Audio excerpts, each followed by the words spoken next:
Halo, Assalamualaikum Indonesia. Saya Tantowi Yahya, kembali saya akan mengajak atau share dengan Anda sesuatu yang menarik dari daerah di mana saya ditugaskan sebagai duta besar, yaitu di Selandia Baru.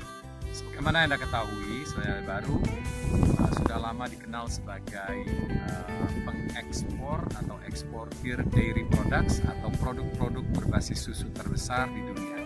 Nah, saat ini saya tengah berada di satu lahan pertanian atau peternakan yang sangat besar, sangat luas di Invercargill. Invercargill adalah ibu kota dari Southland Province atau Provinsi Southland yang dikenal sebagai pusat dari produk-produk dairy di Selandia Baru. Nah, siapa yang pernah menyangka bahwa ada orang Indonesia yang tercatat sebagai salah satu peternak sukses? Kita kenalan. Ini dia, namanya Pak Reza Abdul Jabar. Assalamualaikum Pak. Waalaikumsalam. Pak, gimana kabarnya Pak? Alhamdulillah, senang saya bisa diundang di sini di lahan peternakan yang begitu besar. Berapa nih luasnya Pak Reza? Kurang lebih 926 hektar Pak.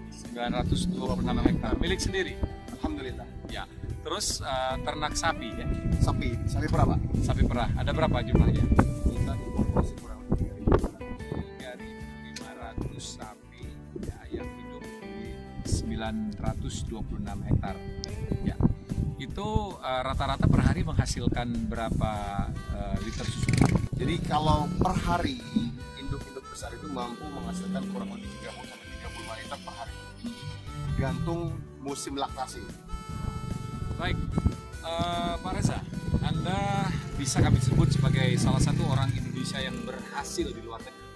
Bahkan Anda mempunyai satu atribut khusus. Anda berhasil menjadi jagoan di satu negara yang dikenal sebagai jagoan di bidang peternakan. Ya, nah ini bisa cerita dengan saudara-saudara kita di Indonesia apa rahasianya? Jadi mungkin kalau cerita bagaimana awal dasarnya mungkin ini sebenarnya kebetulan Ya. yang memang Allah mudahkan jalan kita dari awal sampai akhir. Alhamdulillah. Jadi mungkin kebetulan dari kecil memang punya kesenangan dan didukung oleh orang tua yang proaktif ya Pak, yang proaktif yang juga mendukung misi kami untuk menjadi seorang petani dan perkebunan. Dan dikirimlah ke sini. Dan itulah awal muasalnya. Nah, Anda belum cerita betul tadi itu. Bagaimana caranya ya atau rahasianya untuk menjadi sukses di negeri orang? Mungkin bisa bagi-bagi dikit.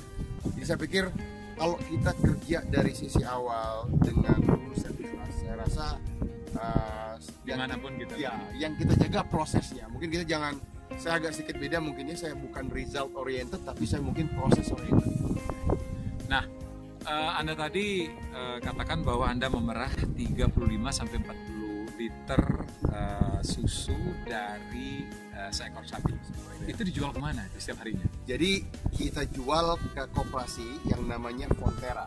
Fonterra ini koperasi dan perusahaan terbesar di Selandia Baru. Ya. Jadi Fonterra ini sistemnya dimiliki oleh 9.300 sekian petani yang ada di Selandia Baru yang diharuskan membeli sahamnya untuk kemudian bisa menjual dan memasarkan produk susunya. Oke, jadi seorang petani atau peternak tidak dipusingkan dengan pemasaran, Betul. gitu tidak ya. Betul. Jadi konsentrasi hanya bagaimana bisa memproduksi dengan baik. Betul. Dan dibeli oleh koperasi dengan harga terbaik dunia saat itu.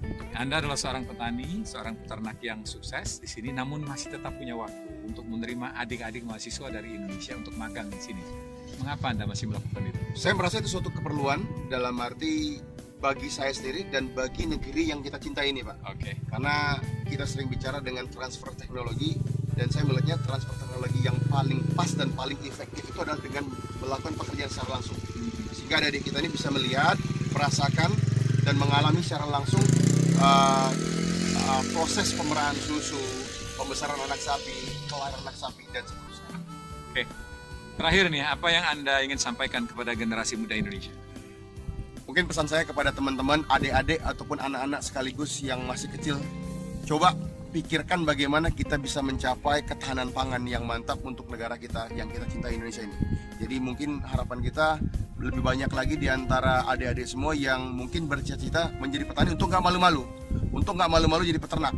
Karena ketahanan pangan itu mungkin salah satu kunci keberhasilan sebuah negara yang tangguh menurut saya. Nah, saudara-saudara sekalian, saudara-saudara kami di Indonesia, saya selalu mengatakan bahwa apapun profesi Indonesia, kita berada di luar negeri, kita adalah seorang ambassador, kita adalah seorang terbesar. Jadi, stay fokus, tetap optimis dalam menghadapi Indonesia yang lebih cerah, Indonesia yang lebih baik ke depan. Terima kasih. Kita lanjutkan perjalanan kita.